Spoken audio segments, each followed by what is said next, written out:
following program has adult language and potentially tons and tons of spoilers.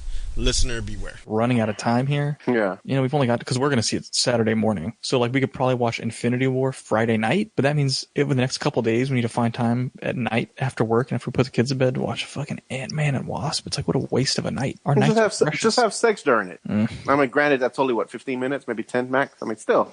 Being generous. I could maybe watch the trailer. just the Marvel entry. And there's Spider-Man, and I'm done. It's like, is that the sound of the pages flipping? No. That's me climbing off of you. I'm done.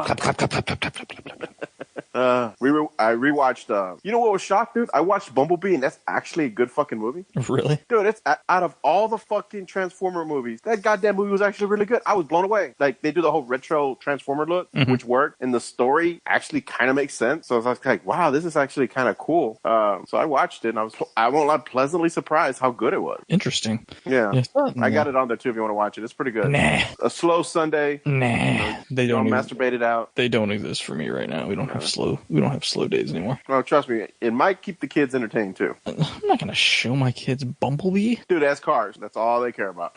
Vroom vroom. Though, so a friend of mine went and saw Hellboy, and I was supposed to go with him, but I didn't go. And he's like, "Don't ever go." Yeah, I heard it's the worst. Yeah, well, offensively bad. Well, my friend said people actually walked out of the theater. Like halfway through the movie, he said people were leaving. I'm like, "You're full of shit." He goes, "No, people left," and he would have left, but he just didn't give a fuck. He just started playing on his phone. I was just like, "Wow, okay, good to know." A lot of people are saying Shazam's pretty good. I don't know, dude. I've read reviews too, and they're kind of like, you know, if you're fucking 15, it's fantastic. But a lot of reviews I've read is like it's kind of boring, too lighthearted. I think was what I read 2 or 3 times. Like it was just too lighthearted. So I don't know. I might still give it a shot. I can't think of anything else. All right, man. Well, that's a pretty good podcast. I guess I'll catch you later. Yep. Go print. Where are you, dude? I'm right here. Finally. Yeah. 10-4. Well, like I was telling Fixit, we've got Ant-Man and the Wasp and Infinity War left to watch, and we are dreading watching Ant-Man and the Wasp. I may just skip it entirely. I don't think it would hurt much. Yeah. I thought about it. I was going to try to watch just the Avengers movies, just to see how they work. And there's a very slim possibility I might try to do that, but I seriously doubt that's going to happen. So it's going to be you guys to whatever degree. I don't know. Fixit, how far did you get on your rewatching? Of what? Yeah, I thought you were doing a rewatch too. A rewatching of what, though? The Marvel movies. I haven't. Oh, okay. Never mind. So you're on the same boat as me then. So it's going to be Mac and Mrs. Mac's top Marvel movies, and we'll chime in as best we can. Fuck that. Sit down and rank the fucking movies. We've been building up to this fucking film for years, and you always limp dick this shit. You don't have to rewatch them. Just I've seen them enough times. I can rank them. Then sit down and rank them ahead of time with maybe some fucking notes. I think that Mr. Fixit should rank his. I don't know that I should rank mine because I still yes. Can we all just participate in an exercise for once? Well, I want to be able to do, when we go back and we do Avengers, I want to be able to talk about the Avengers movies with that one. When we go back and we do the first 2 Caps, I want to actually still be able to have some element of surprise as to which, how I feel about those and how they ranked against the other movies. Well, then let's not rank them. No, you just watched all of them. You're never in your life going to do that again. So you have to rank them. That's fine. I have a Google Doc. Like, you realize for us to go through all the Marvel movies, the year in which they came out, the anniversary they came out, we will have to continue this podcast for another decade, right? No, not a full decade. Just a few more years. Fucking shit. Well, I gotta keep because we know everybody that listened to our Endgame podcast will listen to our Captain America Civil War recap 3 years from now or whatever. Holy fuck, okay, dude. I'll tell you what, I'll do a rank the fucking movies. I'll do a tentative rank, based on not having seen a lot of those movies a lot of times or not having seen a lot of them in a number of years. I'll do my best to rank them off memory. No, don't do it off memory. Fucking think about it for 5 seconds. Take a fucking pencil and a piece of paper and just write them down. No, I mean, I will write it down. I'm saying I won't rewatch the movies is what I mean by sure, that's fine. But I'll make a list and I'll as best as I can off of my memories of the movies. Hey, check this out. Are we including Daredevil and the Hulk? No, those are not Marvel Cinematic Universe movies. We tell you this every time. No, I cheat on that too. Incredible Hulk is actually considered one. What's that? Incredible Hulk is actually considered part of the Marvel Universe. Universe. It is. No, yeah, 100%. 100% it is. That you have to rank that one. The fuck you. No, I thought you were talking about Universal Hulk. You brought No, Daredevil. Incredible Hulk is the Ed Norton. Right. The Hulk. Yeah, is... no shit that is, dude. That's Well, you not mentioned Daredevil, so that makes us think you're talking about Ben Affleck. No shit. Oh, You no. brought up Daredevil. What the fuck? Hey, is Ghost Rider and fucking Dolph Lundgren's Punisher in the Marvel Cinematic Universe? That's why I didn't know what the fuck you were talking about. Maybe Of course, Thomas Jane's. Ed Norton's Hulk has Tony Stark in the Stinger. Yes, it's part of the Marvel Cinematic Universe. This is the shit I'm talking about. This is the Well, shit I'm no, talking about. here's a simple thing. All you do, you go to Wikipedia, you look at list of MCU movies, and that's what you go off of. And I'll do the same. And look, your list is allowed to change. Yeah. So if we watch Civil War again in 3 years, you can be like, you know what, this movie sucks way more than I thought that it did. I'm bumping it down on my list. You're allowed to revise it. This whole exercise that I'm doing has, one, nothing to do with listing. I only started listing them like halfway through this rewatching. We were watching them to rewatch them. Like I hadn't seen Age of Ultron since the theatrical release. And I was like, I probably need to see this movie again. Yeah. That's why we were doing it, leading up to this shit show we're going to watch on Saturday or whatever. Thursday in our case. Okay, I'll do it. I'll work on it. Oh, and I was going to say, if you guys are looking to do something like refresh your memory on some of these movies, do not read IO9's review recaps they're doing. Okay. They're like re-reviewing the films in sequential order. Do not read them. They will make you fucking jab your eyes out. I was like, oh, because we actually watched Iron Man 2 around the time they re-reviewed Iron Man 2, and it was nothing about how, like, I didn't realize Iron Man 2 is like the biggest misogynist movie in the Marvel Cinematic Universe.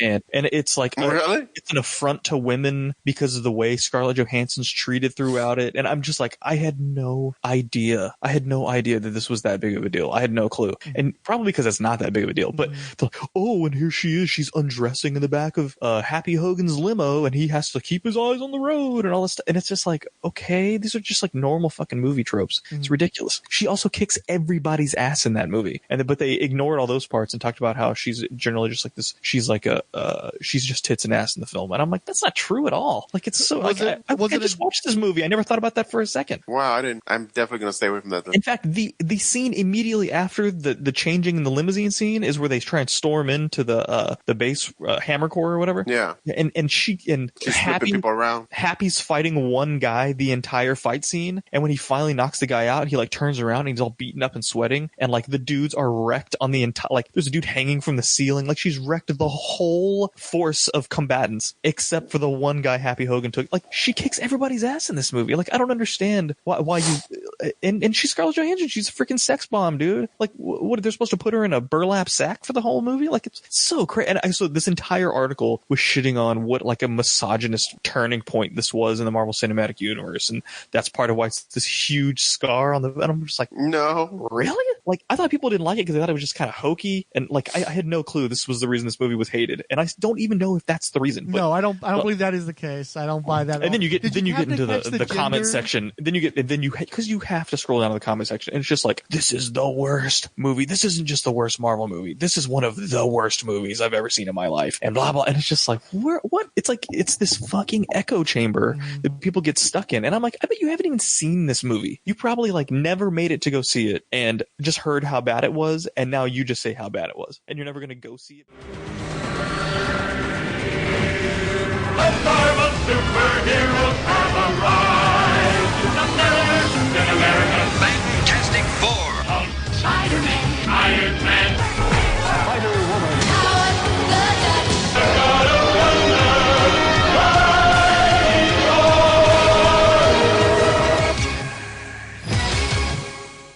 I'm going to need your ranking of the 22 movies in the Marvel Cinematic Universe. You want to do all 22? Please, yes. We've discussed this. Wait, I talked to you on the phone and asked you to make sure you have that together before we got here. Yeah, I mean, do we have to do all 22? All 22. You ready? No, absolutely not. It's All right. 22 fucking films, you asshole. Pakita couldn't be with us. I have Pakita's list. We can use this to help you. Fine. Unless, do you want to jump in there first, Mac, or do you want me to go ahead and do this one first? No, I don't have my list. Okay. You don't have your list? Yeah, I guess you'll be crafting yours as we go along, too. Well, no, I just saw one of the movies today, Oh, sure. so I don't know where it goes. Okay, so I'll give you Pakita's list. We went about it fairly scientifically. She's probably seen individual Marvel movies several times more than I have. I have more confidence in her list than I have in my own. Her number one movie, the first Iron Man, not surprisingly. With Iron Man, it's because she loves that he's a technological genius, and that's just the purest film, because it's the one that most had to stand on its own and succeed. Number two was Black Panther. She really likes Black Panther. She really enjoyed the different flavor of that movie. movie. She wanted to make sure that I corrected an assertion I made. She does like Nakia. She just doesn't like her as much as the other two. With Black Panther, she really liked the girl power aspect. She loves Shuri. She loves Okoye. She likes Nakia. Doctor Strange is number 3. She felt like Doctor Strange was sort of like the Iron Man of studying. You know, he was somebody who built himself up through his education, and she respected that, and she liked his awkward little quips. Number 4 was Thor Ragnarok,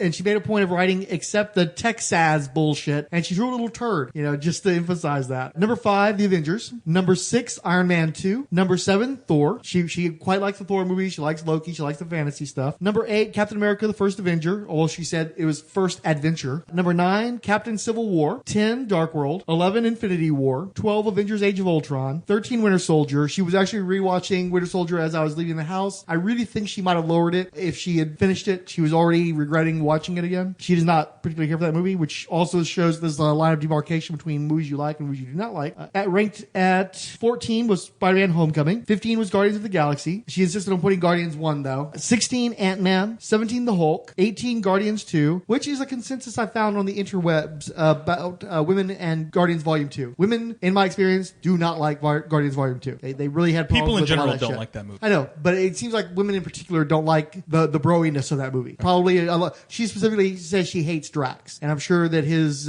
barbs, misogyny, however you want to put it, against Mantis had something to do with that. Number 19, Captain Marvel. Number 20, Iron Man 3. 21, Ant-Man and the Wasp. And dead last, Avengers Endgame. She felt was the worst Marvel movie of all time. And before anybody wonders about this, I liked it better than she did. Quite a bit better than she did. So do we want to use? Fuck no, dude. Your list is. So this is what I was going to say, Dinner. No, I'm asking you. I'm not. I mean, you can comment on her list if you care. Listen, I'm more interested in your lists, though. Just flip her list upside down, pretty much. Yeah. John Jones of Mars. Katmatui of Gorgar. Ronnie Raymond of Earth.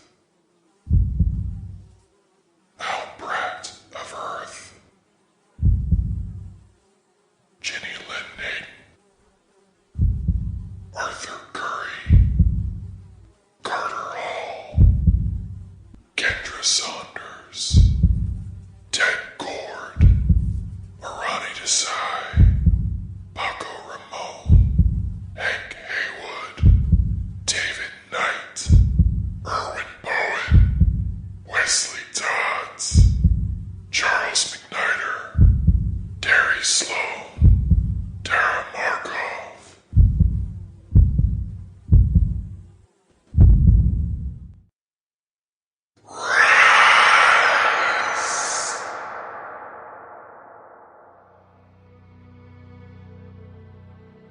"10 years ago, a crashing wave of light erupted across the DC universe. A multicolored spectrum of energy bathed the cosmos in a war of light. Rage clashed against passion. Hope sought to stifle fear. Greed to choke out compassion. And in the middle of it all, the will to keep going and fight for all. Now this war has come to the surface of our planet, because while the light fights, the darkness rises."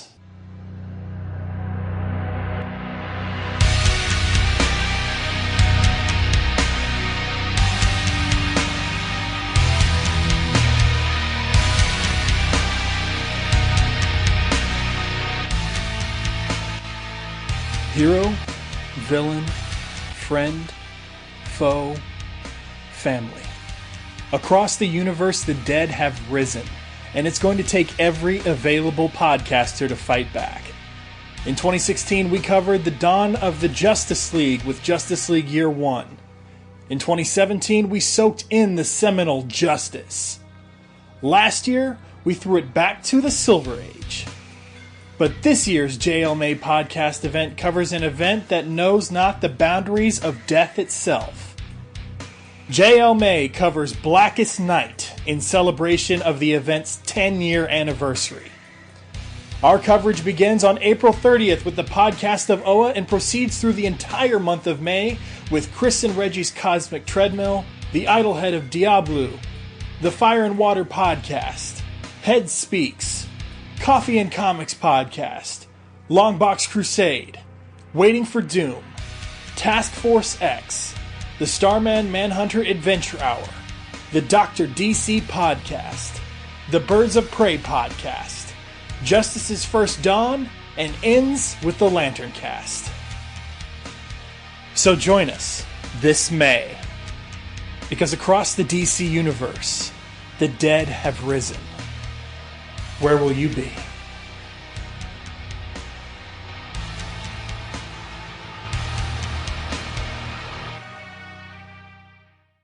You ain't that shit. You ain't looking at my fucking list. I'm not looking at your ass. I'm going to look at the movie so I can figure out my list. Well, I'm going to do my list right quick. Okay.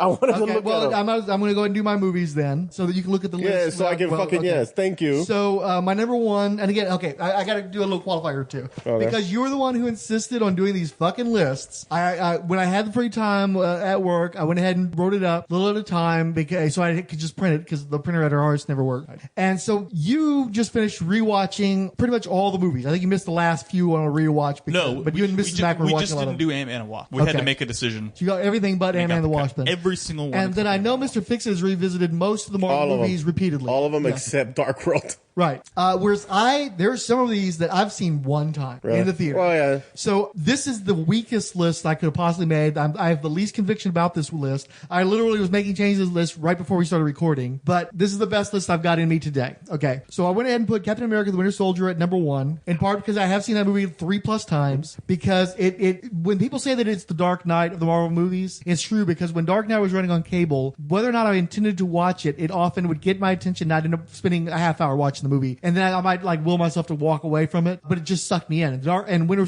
Soldier does that as well. It just sucks me right in, and I stay with it. It's just a really great movie. Before I left, but like I said, Pakita was watching Winter Soldier, and I ended up spending like 15 minutes of her when I was with her when I was supposed to be packing, watching some Winter Soldier. So it's just a great fucking movie. I think it holds up well without any regard for the rest of the Marvel universe. I think it's just a movie that holds up well. I fully on agree its with you. own. It's one of my favorites. You had something to say, Matt? I was going to say, I could say I want to do my list too. It doesn't. Well, I want to do next. But After it. Captain America Winter Soldier is not just a great comic book movie. Mm-hmm. Captain America Winter Soldier is a great action movie. It is, And an espionage thriller. Yeah. It is and it has elements of all that stuff. Forget that he's Captain America and he's hanging out with Black Widow. Make that Chris Evans is Jason Bourne.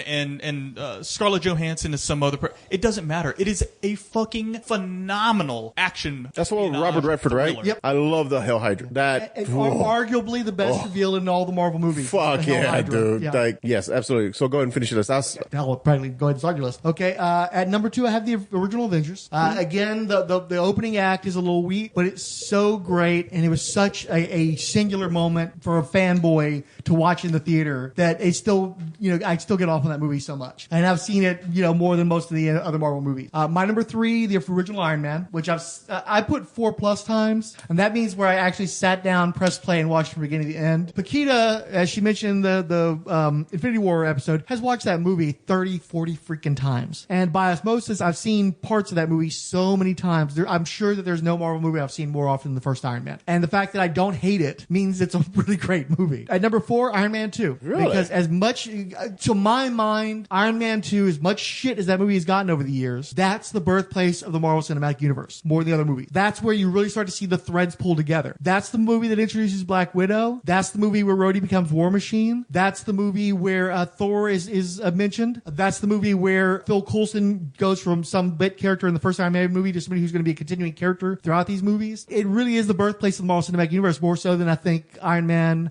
So I think it's just a fun fucking movie. People sleep on Iron Man too. I don't know, but I still thoroughly enjoy that flick. And this will be the big surprise for you too. Captain America: First Avenger at 5, behind Iron Man 2. Because as much as I enjoyed, and I was core for the longest time, which one do I like better? Do I like Winter Soldier more? Or do I like First Avenger more? The fact is, the other movies suck me in a way that Captain America: The First Avenger doesn't. And I do enjoy it. Don't get me wrong. But there's frustrations I have with that movie that I will get onto when we actually talk about the movie itself. I think that Winter Soldier does things that I wanted to see in the First Avenger, and I didn't get to see that. And that's one of the reasons why ultimately I have to favor the Winter Soldier over it and several other movies, because they worked so well within the confines of the universe, and they're just more entertaining for me. So I figured that'd be a real surprise for Cap to just barely break the top 5. Number 6, Civil War, which I think is a really entertaining movie. It's got some really cool fan moments. It's just late to the party compared to the Avengers, and it is a bunch of Avengers shoehorned into a Captain America movie, which I do resent a little bit, to be honest with you. Especially now that we know the full arc of Captain America's story in these movies, knowing that he had to give up a good chunk of his movie to Avengers battles doesn't sit well with me. So at number 7, Infinity War. And one of the reasons why I listened to the Infinity War podcast again before we came on, and it was funny too, is I was so tired. I got 4 hours sleep the night that we saw Endgame. And I didn't sleep great the day before either. So I'm trying to listen to a 4-hour long podcast so that I could be prepared, because I literally could not remember if I liked that movie, because I know that I was very critical of that movie. I definitely had a lot of problems with that flick the first time I Lots of saw it. eye roll moments in that fucking. Yeah.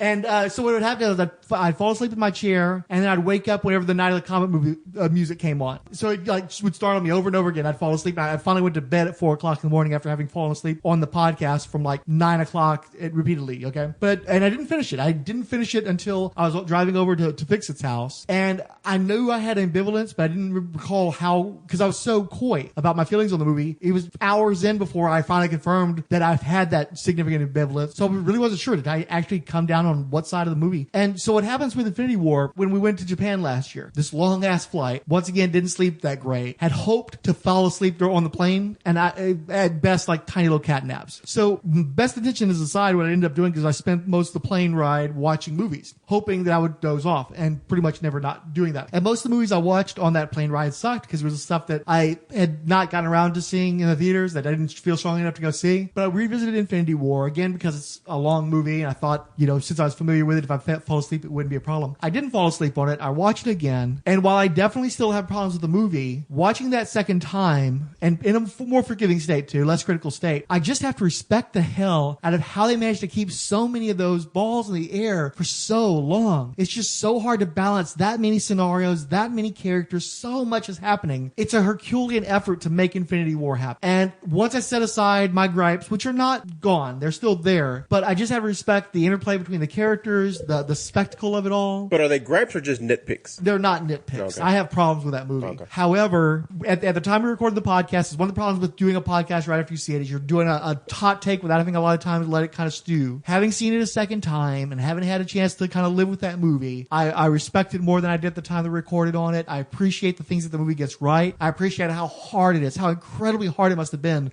to make a movie that wasn't completely incomprehensible. It's an entertaining movie. It does a lot of things right. And instead of bitching at it for the things it does wrong, I just need to give the guys props for the good things they did with that movie. I feel like I gave it too much shit. So I wanted to eat the crow and walk that back some. So then on number 8, Avengers Age of Ultron. Wow, that's high. I like Age of Ultron. I think that's another one that Age of Ultron has the same problem that Iron Man 2 has, where it's just trying to do too much and trying to please too many people, try to get too much stuff done, and it's just heavy. It's got too much going on in it, and you want it to cut down. It's too big of a meal, and there's too many elements that you didn't want. They got forced on you. But I think the stuff that it does well, it does really, really well. It's really entertaining. It's another one of those movies I'll watch for a while when it comes on cable, and then it'll hit one of the Ultron parts. They'll be at the farm, or they'll be having one of those awful conversations on that aborted romance between Hulk and Black Widow, and I check the fuck out. So I think there's a lot of things that movie gets really, really wrong, but when it's good, I think it's really entertaining. I do thoroughly enjoy it. At number 9, The Incredible Hulk. We talked about that when we did our podcast about it. I just think it's a much better movie than it's given credit for.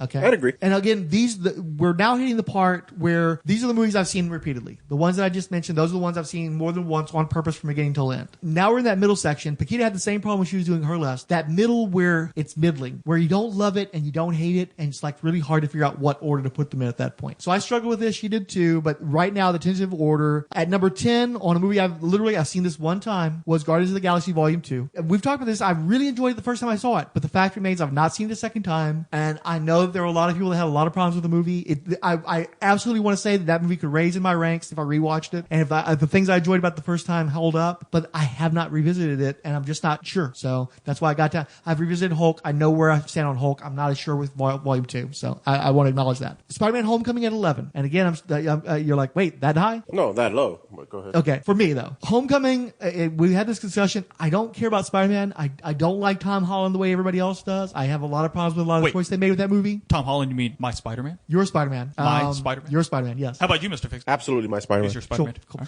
Vulture's awesome. A lot of the stuff they do in the movie is really cool, especially the stuff they do with Vulture. I love the whole working class people living in the superhero world stuff. I enjoyed most of the stuff they do with Iron Man, but and me and Pakita are on the same page of this. They make Peter so dependent on Tony Stark, and we don't really like Spider-Man or that kind of hero that much, and they take away what scientific accomplishments he has, and they take away a lot of the emotional stuff that comes with being Peter Parker from the other movies, and so he's just sort of there. He's just kind of this middle class there, but Vulture's kicks ass, and there's a lot of cool stuff in the movie, and I think the director did a pretty good job, so that's why he ends up in the middle. I can't agree with you there because, again, he's a kid. I just, no. Well, I'll defend mine, but go ahead. Number 12, Black Panther. He's behind Homecoming because I just was so disappointed that Black Panther got pushed out of his own movie, and I still haven't quite forgiven that, but I've also seen it one time, and I might change my opinion. It still troubles me how much Killmonger's ideology got traction over that movie. It just bothers me a lot. So at number 13, Guardians of the Galaxy number 1, followed by Ragnarok. I actually at one point had Ragnarok ahead of Guardians of the Galaxy, but since Ragnarok is such a wannabe Guardians of the Galaxy, I was like, wait a second, I need to reconsider that. But I just love the Hulk stuff in that movie so much. Number 15, Avengers Endgame. Number 16, Ant-Man. Number 17, Iron Man. 18, Doctor Strange. So number 19, Thor. Number 20, Captain Marvel. 21, Ant-Man and the Wasp.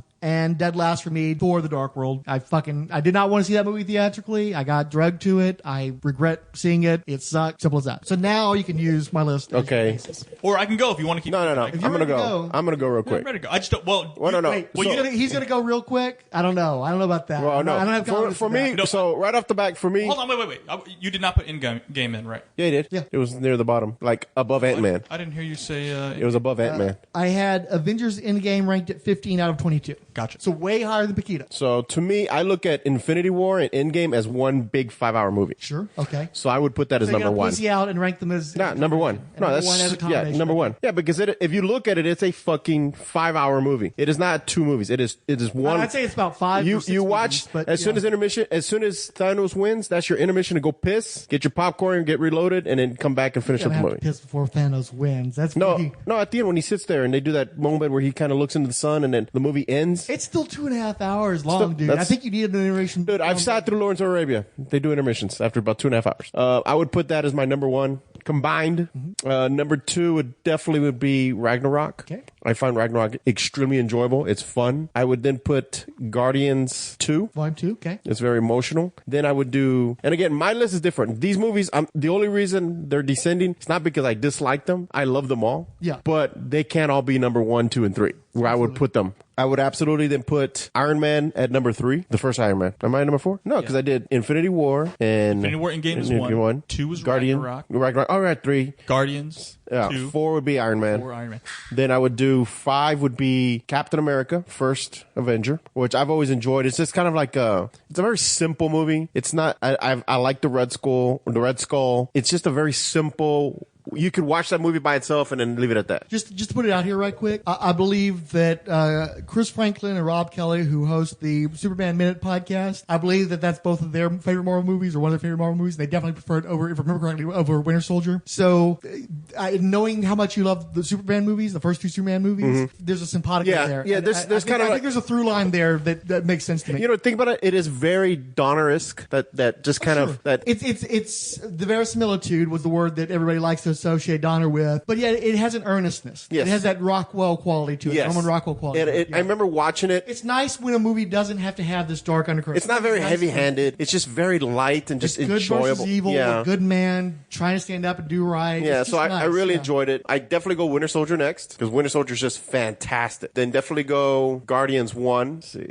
You are completely lost at what number you're on. Yeah, I'm not worried about it. As long as he's not repeating the same movies. Just get to like a 10 and I think you're good. No, he has 22. So Guardian 1. You insisted on doing these lists. He's got to get to 22. Then I would He's say freehanding it, dude. I'm trying to give him a break here. Holy shit. I'm not giving any breaks. I would then do Spider-Man Homecoming. Homecoming because I love that movie. I think it's fantastic. Then Ant-Man. Okay. I'm surprised Ant-Man's so low for you, actually. You've been Again, real this is not a definitive low. on This is that not low for me. It's 22 movies. Right. I'm looking at mine and I see some in the teens. I'm like, oh, I like that movie. Why is it so low? But it's like, oh, well, where am I going to put it? But that's what I'm saying. I think that's what These you're- movies, they're not in descending much order love because, there. Yeah. If I could, they would be all 1s, 2s, and probably a couple of 3s. There's like 5 to 7 that you actually don't like. No, Not actually, no, there's only 2.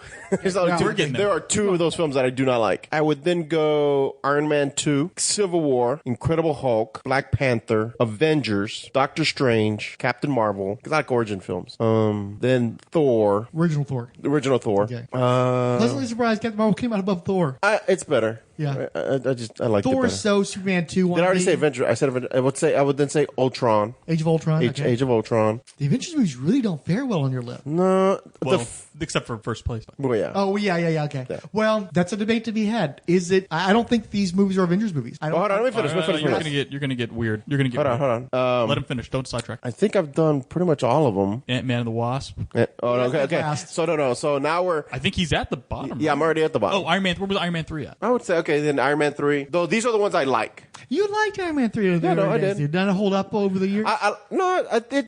It's just toward the bottom of the likes. Well, I kind of see Max This is why I issues told him with to it stop. sometimes. I know he's gonna forget one and have to reinsert it somewhere. No, I'll live with this list. But I'm gonna go to the bottom two that I hate. Okay, yes. Bottom two that I hate. Now, Dark World, seen it once, seen it half a second time. It's just a messy movie. It's just so messy. Like, I don't think they knew what they were trying to do. Arguably the shittiest villains of all. I actually think Walton Goggins is a more interesting villain than anybody who's in the Dark World. Well, no, I thought the look looked great. I like the Dark Elves. I like the concept of them. Not compared to their comic book counterparts that looked way better. Really? Yeah, Malachite, the Dark Elf looks really cool. They fucked up Curse and Malachite. Oh, they fucked up Curse so bad. God damn it. Yeah, they just adapted. They were like generic shitbags in Predator. the Dark World. It was a super Yeah, Predator. like Predators. Yeah, basically Super Predator. I did like the whole Easy Loki Hillary. coming to terms with his mom's death. But that was it. The rest of the movie was just really garbage. Like, I just did not like it. I absolutely hate Ant-Man and Wasp. Yeah. And I love the Ant-Man movies. But Well, you really like it fucking anyway. hate that movie. Yeah. I hate that villain. I hate the missed opportunities. I hate the fact that this movie's pure filler. It has nothing to do with the Marvel Universe. It's just, we need the stinger at the end to kind of set up the next films. I just dislike this film. I won't say hate. I dislike it tremendously.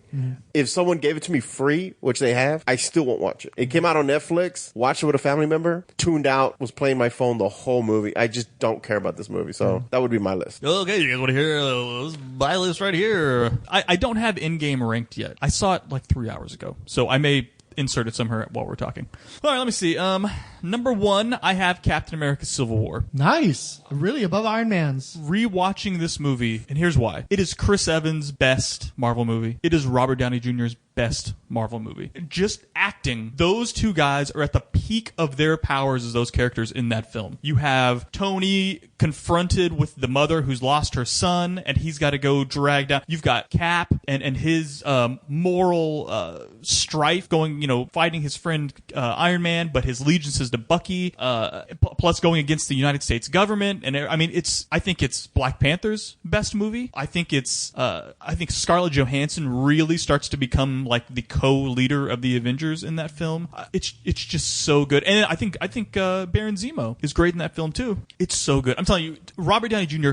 kills that movie. He kills it in that movie, especially coming off how, I don't know, not bad, but how lame he kind of was in the Shane Black Iron Man 3. It's so bad. It's so rehearsed sarcasm and stuff. It just doesn't flow like it. Whereas, and it wasn't him just being all goofy and kooky either. Like, he was having to express real, like, negative emotions. I'm telling you, like I said, from a pure acting standpoint, that's their best movie, period. Number 2, I've got the original Iron Man. I don't think I need to say why the movie's great. 3, I have, and I'm wondering if this is a typo. No, it's not a typo. Captain America: The First Avenger is so, I watched that movie again. It's just so good from start to finish. It's like what you said, and that was a movie where after I saw it the first time, I thought it was kind of boring. But then you watch it again, and it's just, I mean, Chris Evans is perfect, dude. He's perfect as Captain America. You just buy into the Boy Scout. You buy into the... I could do this all day. That's the origin. Him and Peggy Carter have insane chemistry in that movie, and then he sacrifices himself before he gets his dance and everything. I mean, it's so good. It's so good. I love the stinger at the end when he wakes up in current time. Oh yeah, it's one of the best stingers. Oh, it's one of the best stingers. I've seen that stinger probably more than all the other stingers put together. And I love Thanos. And I've seen that stinger more than 50 times. But man, when he wakes up and he looks around and the radio's going and they're pretending and he's like, I was at that game. Who are you? And it just fucking goes into Cap mode. Because he remembers who actually won. Yeah, it was fucking phenomenal. Love that. Number 4 on my list is Avengers 1. For obvious reasons, it was it's the nexus of nerddom where they finally got all these characters on one screen. Especially when they fought each other. Oh yeah, I mean the scene in the forest where you've got Cap, Iron Man, and Thor all getting ready to throw down. It's when Thor hits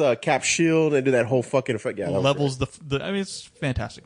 It's got Loki is a fantastic villain in that movie. I mean Loki's good in all of the movies that he's in, even the bad ones. So all right, that was number 4. Where's my 5 here? I bet I mislabeled something somewhere. 5, Captain America Winter Soldier. As I said during your list, Frank, Winter Soldier is not just a good comic book movie. It's an insane action movie.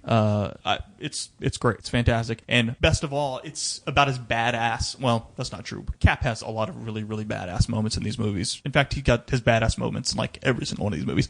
But he's especially badass in his own movie, which I can appreciate. 5, 6 is Guardians of the Galaxy Volume 2, which we've said millions of times.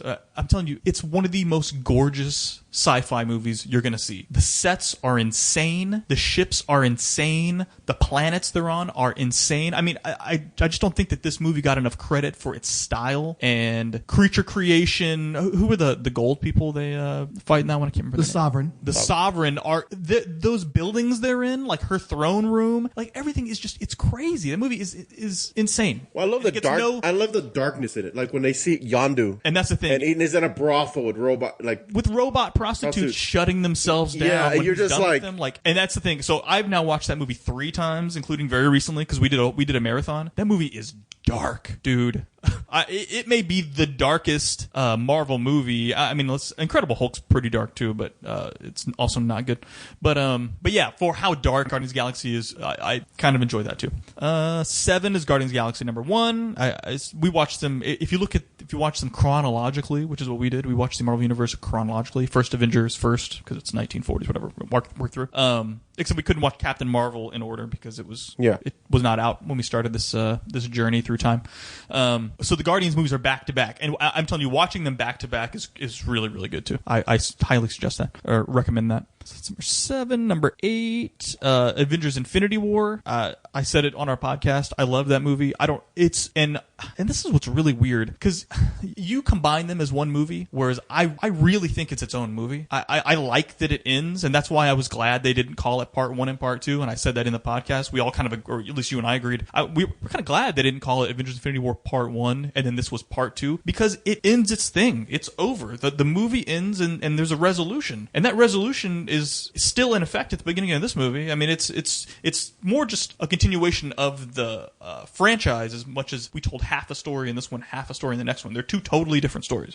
Just because one movie has repercussions from the previous movie does not mean that they have to be called a Part 1 and Part 2. So I'm glad they did that. But what's bizarre to me is that I've now watched Infinity War 4 or 5 times, and it's a long movie, and it's insanely rewatchable. And that's one of those, I don't know how that movie is so rewatchable, but it is. And I think part of it is because the characters get along so well, and that's part of keeping to the Marvel theme of all the movies sort of have similar vibes. They've all got similar humor. They've all got similar kind of leads. But that means whenever you shuffle the deck and you put all these characters together, they all kind of work. And it's like they've met, for years and years and years. You can kind of put them all together. Which is why I think it worked to put Thor suddenly with the Guardians of the Galaxy and to take some of the Guardians of the Galaxy and put him with Tony Stark. And you've got Doctor Strange with Tony Stark and Peter Parker with Tony. I think that's why these things all work because all the characters in a lot of ways have some of the similar DNA. Let me see. 8.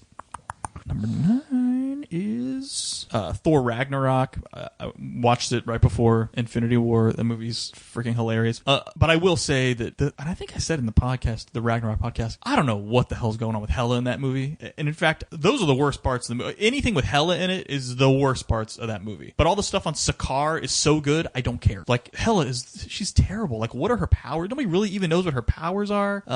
Her hair seems to change within a scene. She'll have eye black under her eyes in one scene, and the next scene it's gone, and her hair's frizzy. And then they'll cut away from her, and they cut back to her, and her hair's straight. And then they cut away from her, and they cut back to her, and it's like emoed, like Hot Topic in front of her face. And I'm like, when did they shoot this movie? And then she'll do the thing where she pulls her horns out, her horn helmet, and sometimes it goes around her eyes, sometimes it cuts over her eyes. Like it's a mess. Anything with Hela in this movie is a mess. But it kind of is just sort of there, and she's not in the movie a lot. When you watch it over again, she's really not in the movie a lot. So I'm able to forgive her for that. But I thought it would have been higher, but some of the Hela stuff is so stupid that. But again, the Sakaar stuff is so good. Jeff Goldblum is hilarious in this movie. He's freaking phenomenal. I mean, he's Jeff Goldblum in this movie, which is they let him go full Goldblum.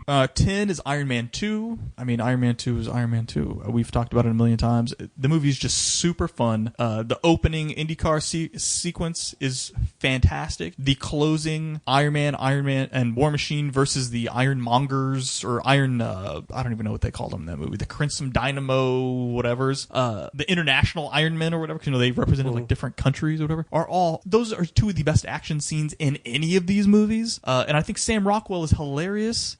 Mickey Rourke sucks. Okay, he's maybe not suck, but he's really kind of weird in this movie. He's just sort of there. I get it. It's weird. He solves, and I was telling you, I was reading an article, and it was IO9, even though I can't find them whenever I Google search them. I don't know, but they were sort of like re-releasing or re-reviewing the movie in chronological order, and I read I made the mistake of reading their Iron Man 2 review, and it was talking about how all this misogyny around Scarlett Johansson's character, and there's lots of ass shots, and how terrible she's treated, and Happy Hogan is like oogling her in the back of the car and all stuff. I was like, wow, I didn't catch any of that. But there was one thing someone did bring up, and it was that basically the reason the way he redoes his chest heart arc reactor is using an unknown element that turns out Howard Stark had created in the past but didn't have the technology to make. So he had embedded it in the map of that Edge of Tomorrow, whatever fucking fair they were doing. And then that kind of undermines Tony Stark, is that actually Howard Stark created the arc reactor in his chest. And when I thought about it, I was like, okay, I guess that is kind of lame that he pieced together the potted plants on the map for the fair, and that was a hidden element. That's kind of dumb. And I guess I never really thought about it that hard, but when it was pointed out to me that that's really kind of what saves the day, it's kind of stupid. So I probably would have, without rewatching it, have put that a little bit higher on the list. But once I rewatched it and had some of the dumber parts kind of pointed out to me, I'm like, okay, I'll knock it down a little bit. I still think it's just a lot of fun, and if that's why we're watching these movies, to have fun. And the movie's a blast. People need to chill out and relax. Let me see. Number 11, Spider-Man: Homecoming. For the same reasons you said, Vulture's great. I like Tom Holland too, so I enjoyed it. 12, Ant-Man. I went into that movie as pessimistic as you could and was pleasantly surprised. 13, the original Thor. You know what's really tough rewatching the Thor movies is they just didn't have Chris Hemsworth looked down yet. So like in Thor 1, his like eyebrows are bleached and his beard, I don't know what's going on with his beard, and his hair's all jacked up. I mean, that character has evolved the correct way, whereas I think some of Iron Man's armors have gotten just stupid looking. Thor's gone the other way, where by the time you get around to Ragnarok, he's actually looking the way he should. But in that first Thor movie, he looks ridiculous. The problem is that like Jane Foster is, what's her name? Natalie Portman is super lame in these movies. She's a nobody. But I like that it's similar to the Superman movies. It's kind of why I like it. So I like that movie. Let me see. So that was Thor at number 13. 14 is Black Panther. Rewatched it. I probably liked it a little better than I did before, but it still does bother me that Black Panther is just barely even the star of his own movie. Everybody steals the show from that dude in the film. And again, I still don't know whose fault that is. I don't know if it's Chadwick Boseman's fault. I don't know if the script's fault. I don't know. I don't know if people just stole his limelight, so that's the way they edited the film, because he was falling a little flat in some of the scenes, and they could tell these people were popping and doing well with test audiences, so they bumped them up. I don't know. But for whatever reason, I want to see Black Panther kick more ass, especially because I liked him so much in Civil War. 15, Doctor Strange. Man, Doctor Strange is boring. This movie is super slow, super boring. Way too many energy swords, not enough spells. Has some good moments, has some cool special effects. I actually ended up liking Benedict Cumberbatch as Doctor Strange. But for the most part, it's pretty boring, and I'm not really particularly looking forward to Doctor Strange 2 with who's his counterpart in that movie? Mordo. Baron Mordo. What's the actor's name? Chiwetel Ejiofor. So not looking forward to a whole movie of those two going back and forth. Just not really. Again, it was just it's just really slow and kind of boring. 16, Captain Marvel. We just did a podcast on that. Listen to it. 17, Iron Man 3. Iron Man 3 is not quite as bad as I remembered, but the extremists are so bad, and I like the Mandarin in that movie as a terrorist doing that. I think that is better, and I know they try to do the twist with him actually not being a terrorist and him being an actor, but really, I think if you would have just cut the extremists out of that movie and took the Mandarin seriously, it would have been a really, really good movie. Instead, he had a little kid that was his friend, and they're putting his armor back together. And then they just drop that storyline like it's nothing. And then the weird insertions of his panic attacks. It's really not a good movie. It's really not good. So, let's see. Iron Man 3. 17. 18. Where's my 18? I think I forgot to label a movie 18. So we'll skip to 19. Avengers Age of Ultron. Avengers Age of Ultron sucks. This movie is terrible. The dialogue is terrible. The plot is terrible. James Spader is horrible. So even when Ultron kind of looks cool and threatening, he then opens up his mouth and starts talking, and I'm like, ugh, I'm not even listening to what he's saying. Like Josh Whedon went way over the top with the little little one-liners. You pointed out the bar scene between Natasha and Bruce Banner. That is why I hate that, because that's happening throughout the film. None of it feels organic. I feel like they're all being recorded away from each other. And they're like, hey, just say a bunch of one-liners in a row, and you say a bunch of one-liners, and we'll shuffle them together into a conversation. That's how it felt. The train scene is probably the worst extended action sequence in any of these Marvel movies. It's the worst. From the what do you call it? Like with the train, it drives off the end and then it's just heading down an alleyway for 15 minutes while Quicksilver's running around. The movie is so stupid. It's bad. When he's trying to smuggle the cocoon out before he and Vision are just like swapping brains or whatever, and then the Ultrons fly in and pick the 18-wheeler up and start flying it off. So stupid. And then when they finally get the cocoon back, they're trying to, and Vision's like halfway made, Thor just jumps in through a window and hits it with his hammer and electrocutes it, and then that just makes Vision. It's the stupidest fucking movie. It's horrible. It's horrible. And also, it's kind of boring with all the crap going on in it. It's really, really boring. Let me see. 20, The Incredible Hulk. Ed Norton's terrible in that movie. Liv Tyler is terrible in that movie. Roth or whatever is horrible in that movie with his Tim Roth with his airbrushed abs and stuff. That movie is a mess, and it would have been at the bottom until I rewatched Thor: Dark World. Thor: Dark World is nothingness. Nothing happens in that movie. Nothing. Other than his mom dying, I guess, which is only relevant after you watch Endgame, because they don't really ever talk about it ever again. The movie is nothing, which is why, in fact, it made Ragnarok even better, because of that fake outrage about, oh, they didn't even spend any time with the Warriors 3 or Balder the Brave. Those characters were nothing in, not only were they nothing in the first movie, they were worse than nothing in the second movie and entirely forgettable. So just get rid of them.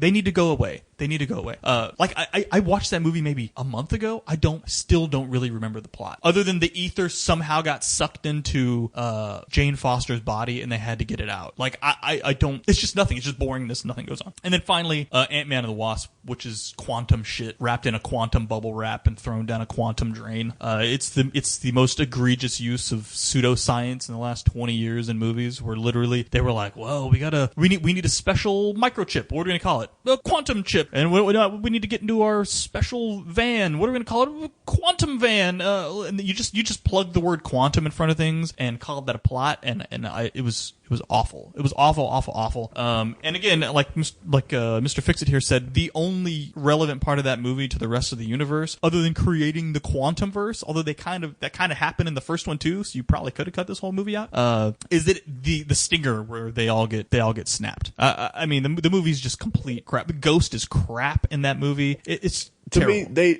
they wasted it when they had Foster.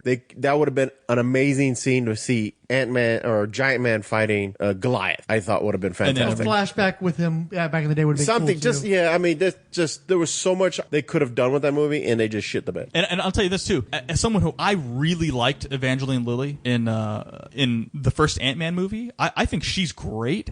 The second movie, I'm like, man, this chick has no charisma on screen. I didn't think she had, I was ready to see her interact with all the other, she's kind of got a little moxie to her in the first one. The second movie, she was just blah. I mean, I have no interest in an Ant-Man and Wasp franchise, which before Ant-Man 1, seeing how great she was in Ant-Man 1, was really looking forward to it, and now I don't want to see any more of those movies. We don't think we need an Ant-Man and Wasp 2. Nobody wants to see, and again, I don't understand how they fucked that movie up so bad, because the first movie is so good. His daughter is great in that first movie. I love that the wife has moved on from him and she's remarried that cop, and the cop should be like a total asshole, but he's actually not, and he's trying to keep Scott Lang, from getting out of trouble because he knows how important he is to his new daughter. And you know what I mean? Like little stuff like that, where usually the new father-in-law is an asshole, and and that movie just didn't do any of that stuff. And then you get to the second movie and it's just complete crap. And I think I said it in the podcast, if you would have told me one of these movies was filled with production strife, where the original director was fired and they pieced together 5 or 6 scripts, and this is sort of what the studio crapped out, I would have said, you're talking about Ant-Man and Wasp. And it's like, no, that was the original movie. The original movie was one that had director strife and people fired and scripts reshuffled. I'm like, that's the one that works. It's just so weird, and it doesn't make any sense to me. But it makes perfect sense because Edgar Wright labored on the script for that for a long time, and he got it right, and they didn't let him direct the movie. Yeah. And so another guy directed the movie, and the script was strong enough to make it good enough that you liked it and wanted to see more. And then the same journeyman who directed the first one was involved with the full creative process of the second one, and wasn't worth the shit. No. Peyton Reed sucks, and he needs to go. No, and I think also if you watch this list, a lot of the probably lower movies are kind of here towards the tail end of the Marvel Cinematic Universe, which I'm sure will come up here whenever we talk about Endgame. So my strong suspicion, given that we're 55 minutes in, is that this is going to end up being a follow-up episode. This is what I was trying to say earlier before you got all pissed off at me. Was I didn't mean let's not do our top 20. I mean let's not do it as part of this podcast because I knew this was going to take but I actually... So if you wanted to save it till next time, we could have done that. But if we did it, we did. But I like it this way because I'm trying to counter some of your criticisms about the Infinity War episode. I'm trying to counter with how we're approaching this one. So let me save it, and then we'll jump on to Endgame. Oh, wait, hold on. Let me think about... Can I do you want to fit Endgame in real quick? Let me see if I can fit Endgame in. I'd probably put Endgame... I'll put it in a general... It's below Infinity War, which I had at 8, but definitely above... Let me see. What did I have it like? But above Ant-Man at 12. So somewhere in there. I don't know if I like it better than Ragnarok. You know what? I might put Infinity War and Endgame right next 8 and 9 on my list and bump Ragnarok down 1. I still feel like I missed a movie. Anyway. I think whenever Endgame comes out on Blu-ray, I'm going to try to do what you did. But I want to do all the movies back to back in Don't forget, order. Far From Home is supposed to be the capper for Phase 3. Is it? Yeah. Really? Yep. Yeah. Fuck me. I have some strong feelings because when Mac was talking about wanting to do these lists, I was like, I can't do them all. Maybe I could just do all of Phase 3. You should have done them all. Phase 3 is way too long. Way too many fucking movies in Phase 3. It's just, I think the first phase was like 4 movies maybe. The second phase is like 4 or 5 movies. And then the third phase is like 12 fucking movies or some shit. But I will I know say, the math of that didn't add up, but I'm just ballparking. Yeah, no, I got you. But I will say, though, it was really interesting watching them all over again. Really interesting. Because some of these movies, like, I didn't remember how I felt. Like, rewatching Black Panther, I think that was maybe Well, I mean, it fourth girded time? you in a way that I'm not sure if I would feel the same way when I watch Black Panther, but for the sound of it, a lot of the problems we had the first time are still present when you They're watch still the second there, but like you're ickying up my comic book movie. Yeah. It's icky. Yeah. That's ickying. To confront the ultimate killers, I must construct the ultimate alias. Hey, who is that lady? I think she could fly. To combat the murderers who destroy my family, crush my own life on their way to consuming everything, I must become a greater, more fearsome destroyer. Hey, man, somebody kill this lady. To track down the animals who prey on the innocent, I must stalk them first. I am no longer their quarry. I am the huntress. New Huntress podcast coming to you in 2019. Visit thehuntress89.blogspot.com for new episodes. Go to the Facebook page at Huntress Podcast. Go to Twitter, The Huntress Podcast. And you can always find episodes of The Huntress Podcast at rightonnetwork.com and go to Apple iTunes, where this podcast is a joint venture with the Helena Bertinelli Podcast and the Cassandra Cain Batgirl Podcast. So go to Apple Podcast, the Batgirl/Huntress Podcast.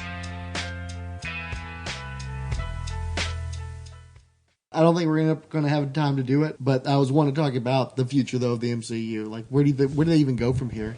I think that's what they're going to do. I think they're going to take a phase off and stop with all the interconnective. Everything has to link to everything. Has to link to everything. What about me and Fixit? We're talking about, and then fold X-Men and everybody in the next. Me and Fixit were talking about X-Men and Deadpool and Fantastic Four and that kind of shit. And the thing is they may have bought Fox, but they've also got Fox's contracts. There are people that have contractual obligations. If you do an X-Men movie, if you do a Deadpool movie, then I get a cut of that, and I get a producing credit, and I get X amount of money and all that kind of bullshit. I know that everybody's like, oh yeah, they've got their properties back, and it's going to be great. They're all going to be incorporated in the MCU. I'm not so sure about that shit. I don't know if you can do a Deadpool movie anytime in the next number of years without using Ryan Reynolds, without having the same producing teams. And I know that when they start doing X-Men shit, they're not going to want to pay any of these extra people, just like they don't make Hulk movies or Namor movies. I don't know, because they don't man. want to pay Universal Studios any of that shit. They may not care. Yeah, they may just like fucking put it on a shelf for the longest time. Or they be like, fuck it, we're making a $10 Toad movie. Where they're doing Shang-Chi. How do we know they're not going to just pull some random X characters out and start making X-Men movies that way? You know what I mean? I will not. Ever since Guardians of the Galaxy took off, I can't put anything past them. Yeah. You know what I mean? I just can't. Fantastic Four, you kind of have to use Fantastic Four, but I think there's still enough material in the X universe that they could put out some X stuff that might have nothing to do with it. I'm still not sure they don't have to pay people for that shit, though. You think so? Even if it's just obscure shit? But sometimes those contracts, they do have the clock run out. The clock will run out on them. Right. Yeah, So maybe Disney that's why might they're like, just- no, we're going to give it 5 years because that's when the just majority of shelve those contracts end. Let them all run and out. that's what I'm running because there are a lot of people who are like, oh, they're going to get the X-Men, they're going to get the Fantastic Four, Super Drew right this way. And I think you may be right. I think that maybe the next Phase 4 is going to, which ironically you'd think that you'd want to have the Fantastic Four in Phase 4. But I don't think they're going to have any of that shit. You know, and also you have to take into account it doesn't matter because there's no prior Marvel universe to mix with this Marvel universe. You know what I'm saying? You're not going to see Iron Man. You're not going to see Cap and Wolverine fight. Yeah, because Cap is gone. It's going to be Anthony Mackie fighting Wolverine. No, nobody cares about that. So you're not going to see it. I think that was part of the excitement. Is now we get to see Tony Stark and Reed Richards. Right. No, you're not. It's gone. So it's really the reason I'm not as excited about it is because the excitement would have been watching the old Marvel Cinematic Universe interact with these newly acquired properties, but the old Marvel Cinematic Universe doesn't exist anymore. It's gone. Yeah, but the one good thing about getting rid of Cap and Iron Man is they creates oxygen. It's something that I've argued, especially with Marvel comics, but in comics in general. Remember the band Filter? Hey man, nice shot. Right. They had another one called Jurassic Hall that was in one of the on the soundtrack to one of the Crow movies. Hey old man, got something for you. You know that one? Got a real good, neat trick. I think so. Anyway, I picked up a VHS tape that was a collection of their videos with some interview segments. And what they were talked about was that the song Jurassic Hall was about Rod Stewart. It's about these dinosaurs of rock that won't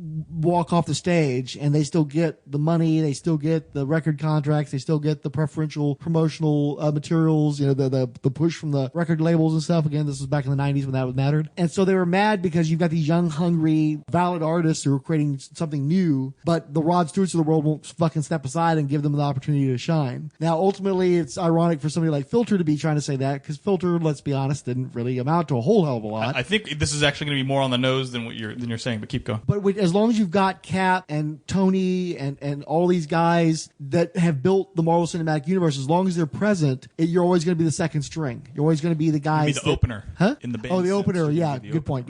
So with those guys off the stage, you actually have an opportunity for somebody to become the next big thing at Marvel. Black Panther could be the next Captain America. Captain Marvel could be the next Iron Man. Will they be? I don't know. Or you got a bunch of opening acts and they're playing smaller venues. The Marvel Cinematic Universe becomes like Lollapalooza without a headliner. Yeah. So I don't know. That is the one good aspect, is that the oxygen is there. Whether or not the people are going to be able to do anything with it is another matter. But at least there's room for there to be a new challenger out there. And maybe I look at it a little more pessimistically. I see that there's a reason why this Marvel Cinematic Universe creation has never worked in the past, and it's because they just fell ass backwards into Robert Downey Jr., Chris Evans, Chris Hemsworth, and some good directors. I think they just fell ass backwards into it, and to think that they actually really have some sort of formula, I think that's so far off. And I think that, unfortunately, with those guys gone, we're going to see that, no, they're making just regular movies. And I think that's the Sharon Carter thing. It's the Leia Organa kissing her brother thing. If George Lucas had that plan, I've got 9 movies planned. If he had that plan, then he probably wouldn't have the siblings kissing each other. Right. It's clear that these directors did not have Cap kiss Sharon Carter if they expect him to end up with Peggy Carter in time, lost in time. So the master plan doesn't exist. So yeah, what does happen without those stars? I don't know. I think you got a bunch of filters. And I do think too, Peyton Reed and the directing team that did Captain Marvel and all these other people, they're going to need some visionaries. They're going to need some people that can actually bring something to the Marvel Universe. I'll say this. I think Tom Holland could be one of those dudes. The problem is I think that he's so young in his career. I think he's going to be ready to peace out. I don't think he's going to want to make 1 billion Spider-Man movies. Well, and not just that, though. Sony's getting Spider-Man back. Yeah. And I'm sure they want him back. So even if he wants to. like, what, one more movie maybe? Yeah. And Chadwick Boseman, I don't know if he really wants to keep doing He doesn't seem like he's super enthused about being Black Panther, yeah. Those are who I would look at are your hopefuls. Sorry, no offense to Brie Larson. I'm sorry.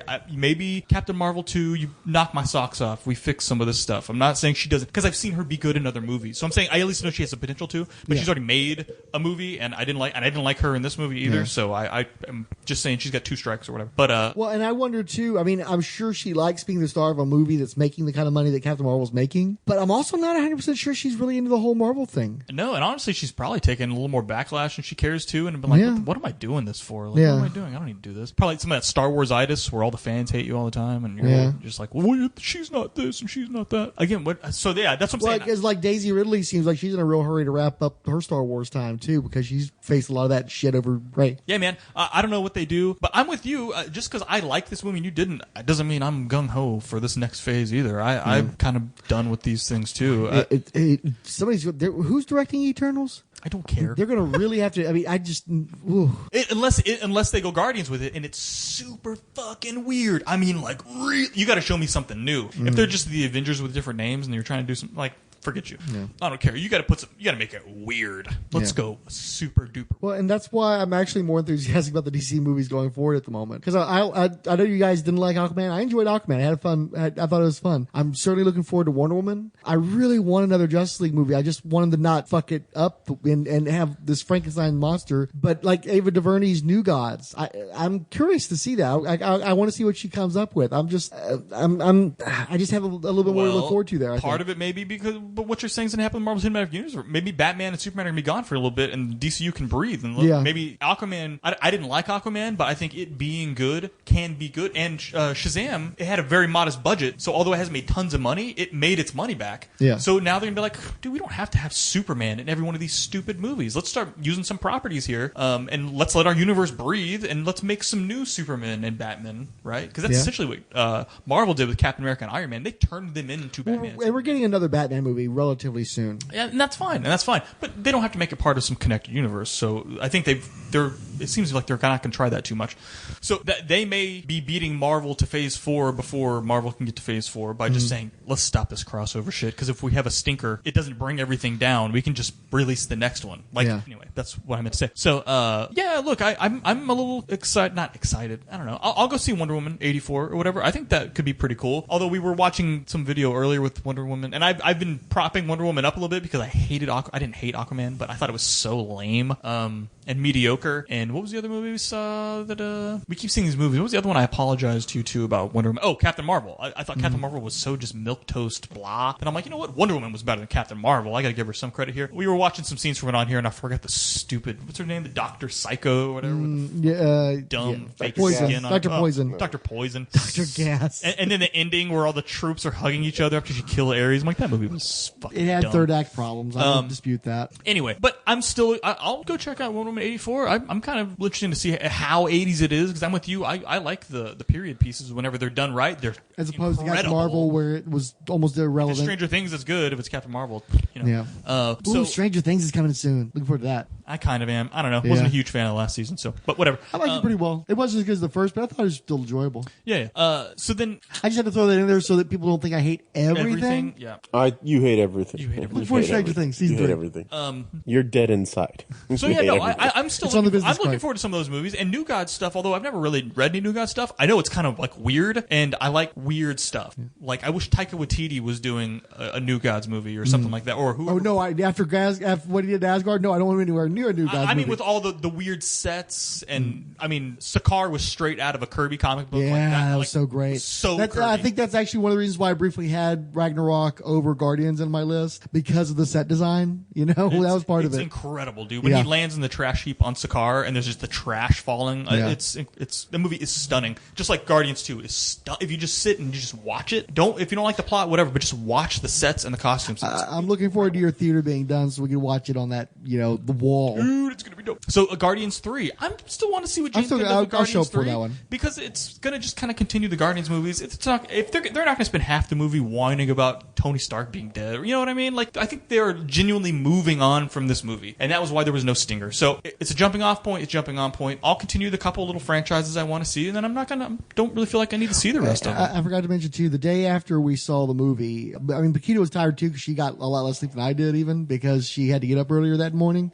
she was really depressed the following day, and part of it was she was depressed because she knew how enthusiastic I was about following the Marvel Cinematic Universe and realizing that had come to an end with this movie because it was like my last Jedi with Marvel stuff. And also she knew, and she was burning out of it too, obviously, and she still just wants to see her movies, and she's kind of relieved that I'm not going to drag her to all the Marvel movies. But she was depressed because she knew how much I loved it, particularly Cap, and she was sad because she knew I wasn't going to get any more Cap movies after this, and she was sad for me over that. So look, dude, I'm right there with you, man. It's sad, but I don't know. I just looked at it the other way. It's like Cat quit with a perfect record. You could argue Captain America's they got better with each fucking movie. Name another franchise where they got better. They didn't get better with each movie. I'm not with you on that one. Well, I think First Avengers, but they're all good. But remember, look, you can order Civil War, First Avenger, and Winter Soldier any fucking way you want to. Those are three badass movies. And name another 3 movie series that has that high quality. Oh yeah. Well, I mean, take for instance the DC guys love Christopher Nolan, but The Dark Knight Rises shit the fucking bad, dude. And the you Superman love movies. the Dawn of Superman movies? That's great. How about that Richard Lannister Superman 3? Yep. How about Superman 4? You know exactly.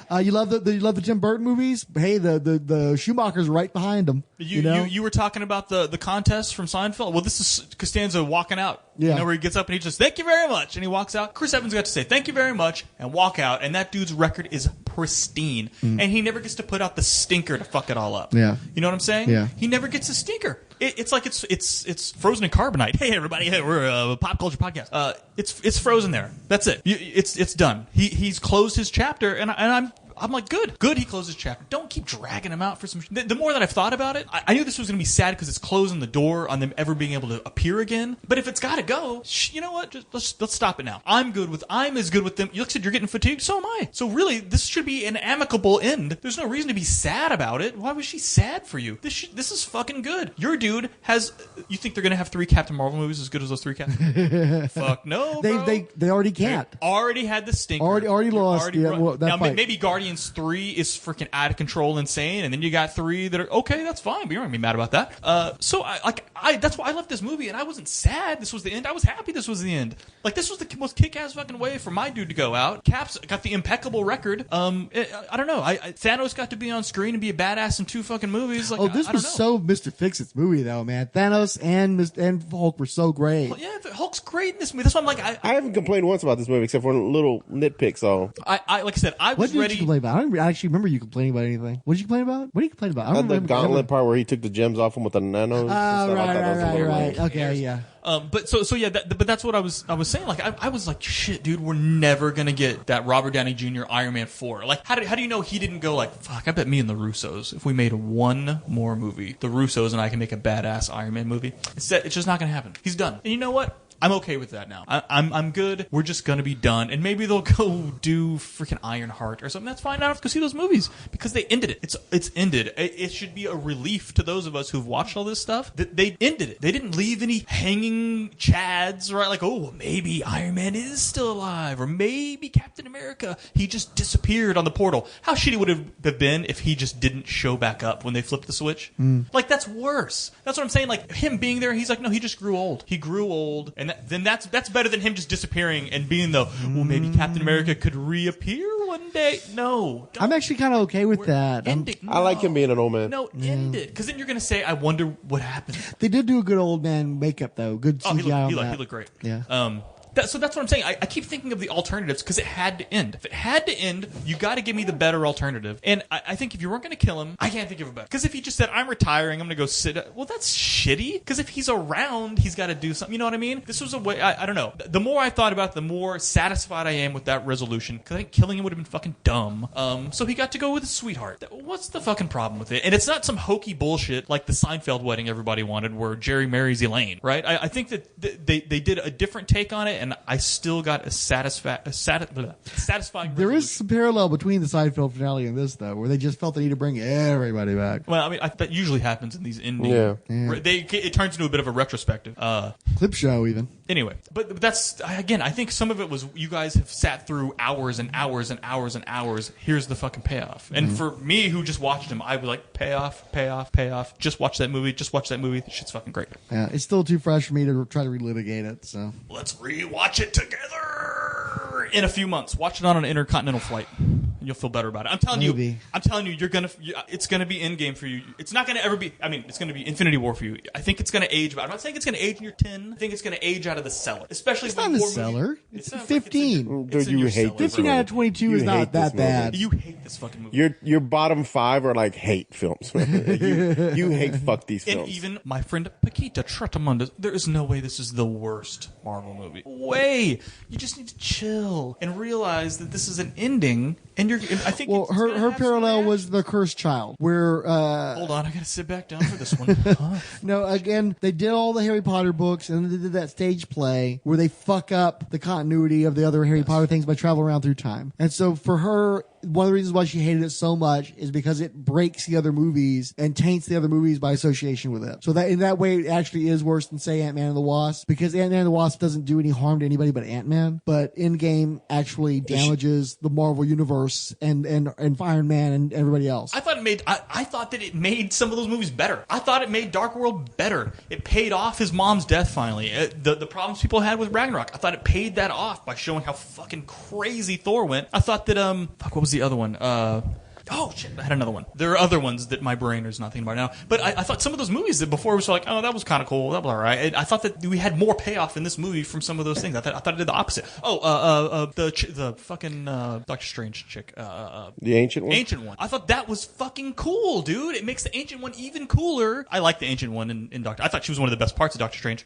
Tilda Swinton is usually one of the best parts of anything she's in. Yeah, so. she was really good. But that interaction with Banner in this movie, I'm like, that shit's fucking... Because she knows everything, and it didn't make any sense that she would hand that fucking gem over. But and this is the thing I've said before. The fucking Russos... You could find some way to put this in here. I'm sorry. You can probably edit all this back half off. Well, no, I'm going to tag that on to the countdown one. Russos, these characters are in... I want to just give some props to my guys, the Russos, who also, I'm sure, make a delicious pizza. Because there's got to be some Russos Italian pizza somewhere that I'm thinking of. The Russos, these characters are better and more in character in these Russo movies than any other place they go. That's why I think Black Panther was better in these Russo movies than he was in He was more Black Panther than he was. I think Hulk is better in these Russo movies than he is any other time. Captain America is Captain fucking America in these Russo movies. And these guys, I think Tony Stark is better in these Russo movies than he is in any other ones.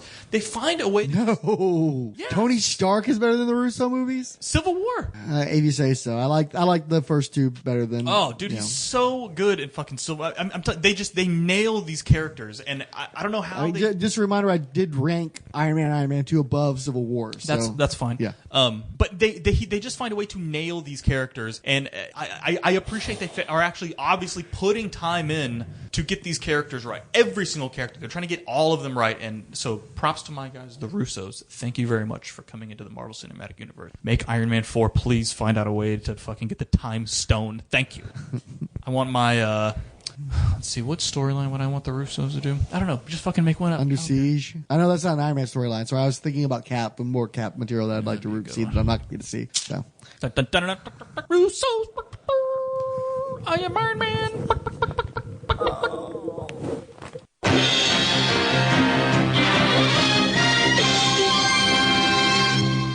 All right, a few points I tried to touch on in the recordings earlier, didn't get around to, and want to address them, A, before I forget, and B, while I still care. I would argue that the last Avengers movie was Age of Ultron. That was the last time that we saw an actual Avengers team throughout a movie about the team. As much as people like to call Captain America Civil War Avengers 2.5, I think that's still clearly a Cap and maybe an Iron Man movie with a lot of heavy guest appearances by the Avengers, but it's not really an Avengers movie, aside from the part where you have two teams of heroes going after each other. But again, never a formal team, still pretty much a solo movie with a lot of guest stars. Infinity War is clearly an event movie. It's a bunch of superheroes, but you explicitly have the Avengers broken up. They're not acting as a team. You look at Endgame, it feels more like a bunch of people that are affiliated with each other, kind of drifting in and out of each other's circles. You also have the whole thing where the what would have been a team breaks up into smaller subunits, like 2 and 3 member teams, which is a very Justice League thing to do. But again, they're not operating as a team at pretty much any point in Endgame, aside from when they gather together to travel through time, and then when they kind of show up at the end again. So I don't think that we've had but 2 Avengers movies proper.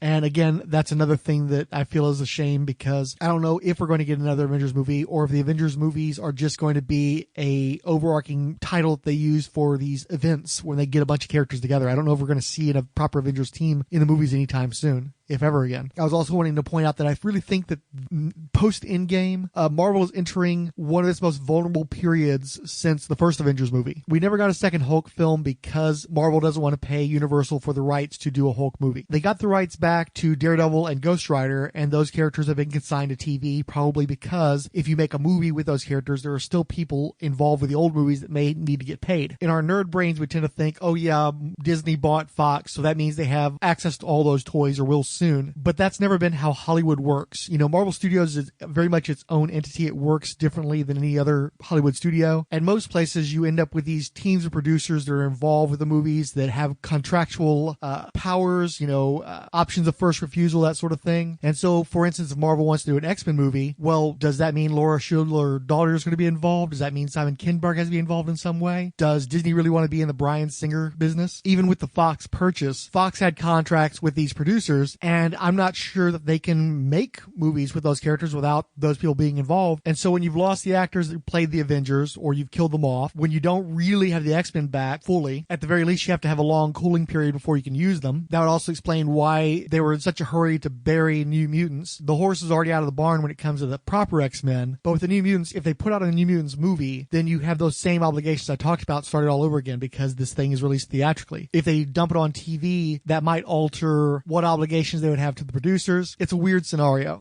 And I think it's also telling that as soon as they bought Fox, Disney canceled The Gifted, Legion. They're doing everything they can to create a hard breaking point from the old X-Men universe and whatever they're going to do with those characters, and trying to basically wrap up those obligations as quickly as they possibly can. And on a side note, those people who are trying to say that the gamma ray radiation that came from the Thanos snap is going to create mutants, please shut up. Just shut the fuck up. Dumbass fucking shit. But all this talk about the producers got me thinking about something else too. I didn't know who produced the Marvel movies. Whenever you watch special features for other movies, these guys always show up and start yammering, and you're like, who the hell is this guy? And you look and you go, oh, that's the producer. And I was like, who the hell produced the Marvel movies? And I looked it up, and it appears that Kevin Feige produces most everything and has since Iron Man 2. And isn't it a weird conflict of interest to have the movie studio head also be the sole producer on most of these movies? I'm wondering if he gets a full producer's cut under those circumstances. And because of the success of Marvel, you're talking about potentially upending the system of movies in general. You know, you're probably going to have more studios wanting to have a system like Marvel has, which means cutting more and more people out of power, out of the money.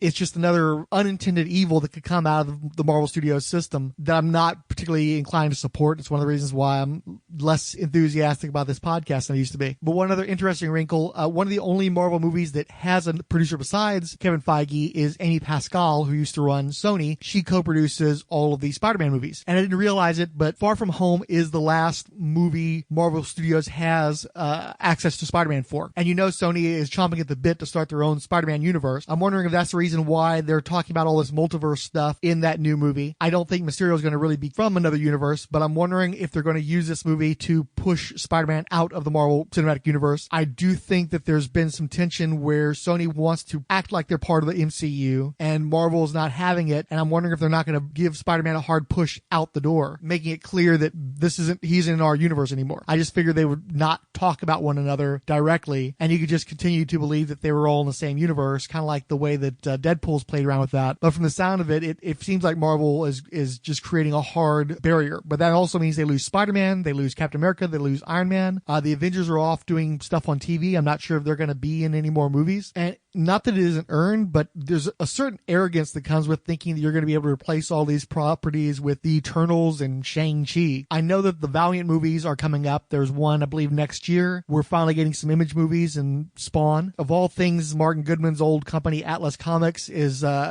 ramping up to have movies over at Paramount. Nobody actually cares about the Atlas Seaboard comics. You'd halfway think that Sony would just buy those properties from Paramount just to have cannon fodder for Spider-Man movies. DC's finally getting traction. It just feels like a lot of these other people that are coming up hungry, trying to compete with Marvel, have more valuable properties to put out there than Marvel has. So, I don't know. It's a weird time. All right. So, permanent Marvel Maximus followers include CB Smallwood, The Crusaders number 357 movie, I Have a Nerdy Mind, Laurel Phillips of Right On Podcasts, Old Desert Hymnal, Rand Alien, Rock Comic Con, Sam P. Scientific, T-tastic, Todd Meneses, The Uncollecting, and Unpacking the Power of Power Pack podcast. Baked a pile of peppers. I go years without without checking this, so probably some repetition here, but here's some iTunic True Believers. Chris at Jay and Bob Minute wrote of a 5-star review. Must listen, great podcast, check it out. Jiggly Billy also did a 5-star review saying these guys are rock and roll. I've been listening to Mac, Frank, and Fixit for a couple of years now, I guess. My favorite thing about their podcast is you feel like you're sitting around the table shooting the bull with them. Frank's agenda would normally annoy me, but they always crack me up. And finally, Siskoid gave us a 5-star review. Wrote a raucous favorite, great out of control repartee from 3 guys who don't hide their opinions. I laugh and laugh even when they ruin a movie or comic for me, and I'm saying that's positive. Fearless Facebook front facers include Derek William Crabb, Keith G. Baker, Gautam Shioran, Ryan Daly, Joe Crawford, CJ Gonzalez, and Debesh. Retweet frantic ones include the Hunters Podcast, Jennifer DeRoss, Justice Trek 2019, The North Houstonian, RV Athletics Fan, Seinfeld Podcast, and Talk Nerdy to Me. Keepers of the Favorites Flame include Adriano, Anime Francais, The Bat Pod, Bob Roland, Bubby GTF, New Jersey Dirty Gardener, Castology Podcast, Comics Memoir, Eddie Raymond, El Romero,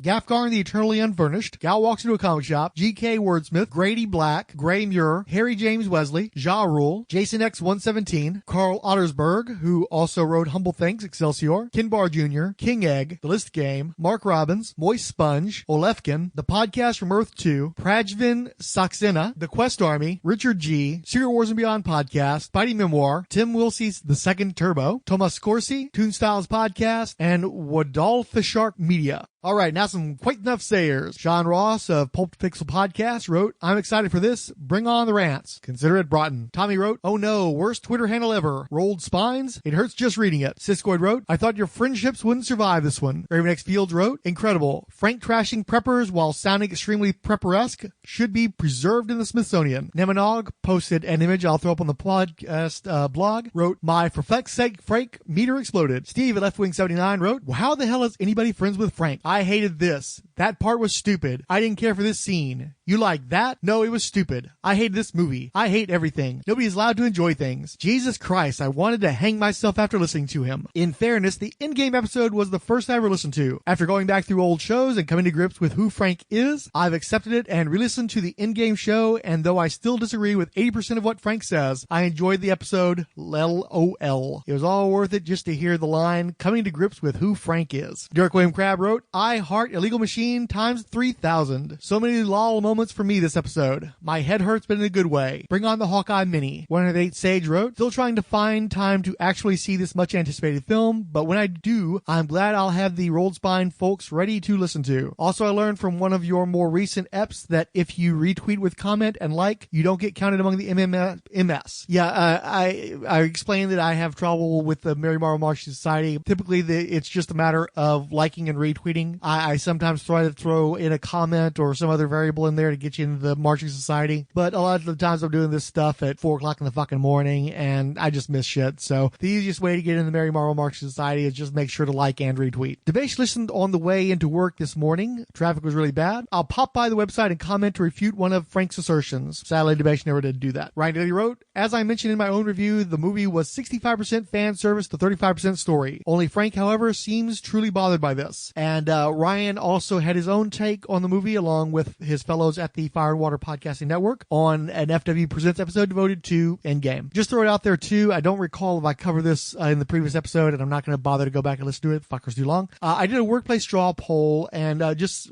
some of my coworkers who saw the movie. One was an early 20s Latina who hated it. She thought it was stupid. She didn't understand any of the time travel stuff or didn't agree with how that worked out. And she was a Captain Marvel fan and wondered why there wasn't more Captain Marvel in the movie. Another gentleman I work with who's a mid-20s African American said he enjoyed it. He's had problems with it, but there were good parts in his words. That's an exact quote. There were good parts. I don't think it's ever comes across as praising in that particular phrasing. He also had a lot of trouble with the time travel. Another one of my coworkers who was an early 30s Latina really liked/loved it. I don't recall how strongly she felt about it. I remember she'd also liked Captain Marvel though, so maybe that played into it. And then there was another woman I worked with, an early 50s Filipina. She did not like it. She thought it was confusing, long, wrong. She hated that they killed Iron Man. She made a point of mentioning that she loved the original Avengers movies, and her favorite moment was the puny god section with the Hulk and Loki. Randy Caldwell wrote, I don't follow Kang the Conqueror or Immortus. I'm sure they are on Twitter, so maybe one of them can explain Marvel time travel. I got hyper time in the Omniverse. I mostly agree with Frank. I've only seen the movie once, but I recall a mention of an iron wall. I wonder how many people moved on and remarried over 5 years only to find out they now have multiple partners or are now possibly somebody's uncle. The girl power moment was cute, and it would have been nice to have seen more of them throughout the movie, but there only were 3 hours, and the long stroll through the past was necessary. I'm trying to keep things as vague as possible. I would like to know why people believe the Red Skull when he offers advice. I know,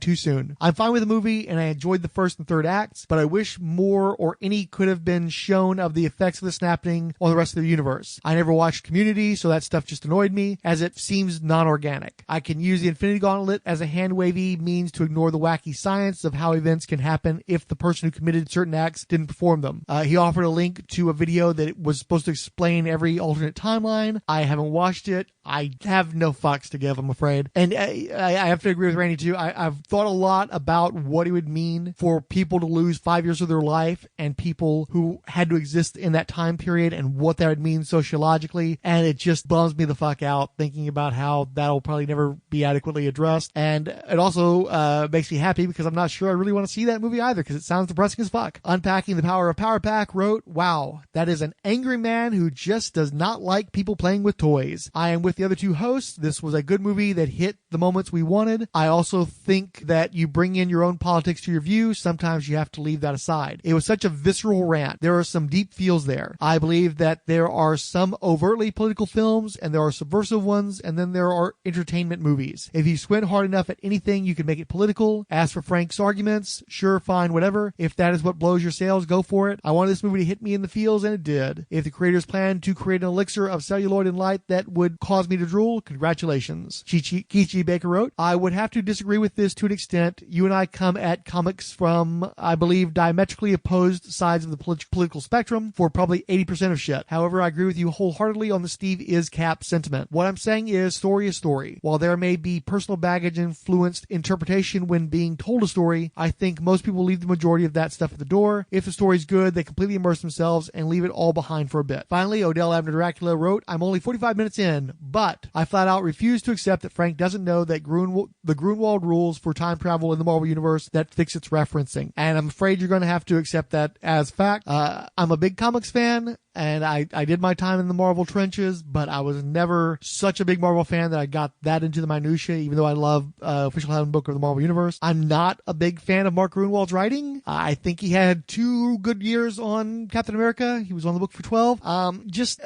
He was a guy who seemed like he was a frustrated DC writer who kept inserting DC stuff into Marvel, and I'm a big universe segregationalist, and so I was just very diametrically opposed with Grunwald's approach to comics, I'm afraid. But I thought he had a great take on Cap for 2 years. Odell continues, we are in a what if should be the tagline of the series. Who among us has not felt the flames of nerd passion flash over to nerd rage? The habitual mechanisms that initially buoy us in fandom are not easily altered, as I'm sure we've all seen if not experienced. I would have loved to visit Frank's shop way back when, or have any of you in one of the shops I was mixed up with. In-store tirades were the podcasts of the 90s and aughts. P.S. I personally found Endgame overwhelmingly bittersweet, but also supremely enjoyable. Odell also drew, one of our favorite pieces he's ever done. Even Mr. Fixit piped in saying that he loved it. It's images representing the three of us, myself as Martian Manhunter saying, I'm dead inside. Mr. Fixit writing, ooh, maybe Thanos was wrong. And Iron Man saying, we're all in a what if. It's a great piece. I kind of want to make it the banner for one of the podcasts, but given that I'm backing away somewhat from Marvel superheroes, that'll be up to,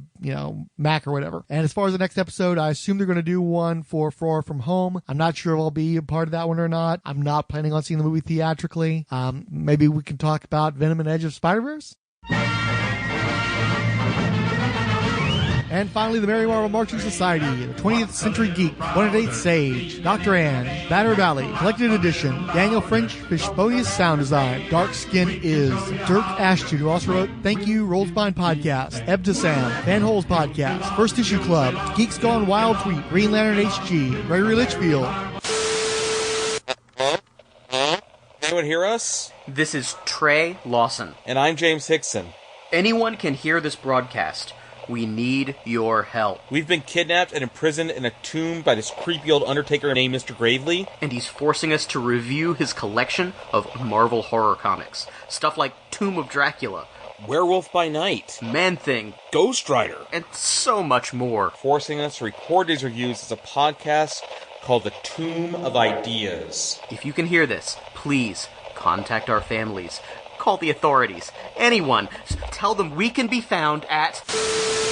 Now, boys. Let's not give too much away. You can find James and Trey every other Wednesday at the Tomb of Ideas, a Marvel horror podcast, a proud member of the Cinepunks podcast group. See you there, Tomb Believers.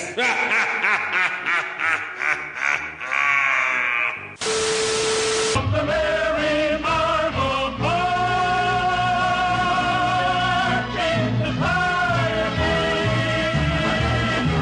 The Hammer Strikes Random Geeky Stuff. History of Comics on Film. Hot and Nerdy TV Presentation Pilot. Into the Weird. Iowa's Joe Crawford. Jeffrey Brown. Just in Time with the J&T Bagger. Justice First Dawn. Casper Beaumont. Keith G. Baker. King Dinosaur. Man Brain Podcast. Markeo Moro B17. Nethead. Nexus of All. Odell Abner Dracula. Paul Matthew Carr. Randy Caldwell. Raven X Field. Resurrections. A Warlock and Thanos Podcast. Richard Field. Speech Bubble Pod. Steve at Left Wing 79. Stockport Super. Stu Parents, who also wrote Thanks. Tim Price. Tom Beach. Tony Scipione. And Zach Sally. The Marvel Superheroes Podcast is in no way affiliated with or endorsed by Marvel Entertainment. All characters mentioned and audio clips employed are believed covered under fair use, with no infringement intended against their copyright holders. Views expressed in this podcast are assumed legitimate, truthful, and solely possessed by the speaker.